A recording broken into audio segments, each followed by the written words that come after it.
আমি এই সংসদের সর্বকনিষ্ঠ এমপি, বাংলাদেশের ইতিহাসের সর্বকনিষ্ঠ এমপি।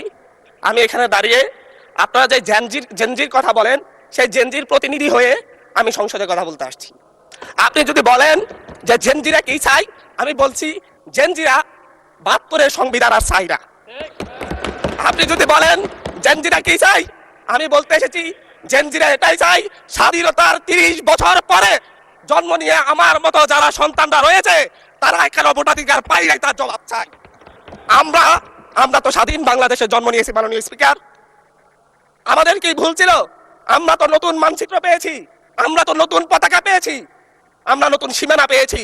আমাদের পূর্বপুরুষরা ১৯৭১ সালে রক্ত দিয়ে আমাদের জন্য একটি নিরাপদ বাংলাদেশ গড়তে চেয়েছেন, কিন্তু আমরা কি সেই নিরাপদ বাংলাদেশ পেয়েছি? আমরা কি সেই নতুন বাংলাদেশ পেয়েছি? আমরা তো সেই নতুন বাংলাদেশ মাননীয় স্পিকার পাই নাই। ৭১-এ ৩০ লক্ষ মানুষ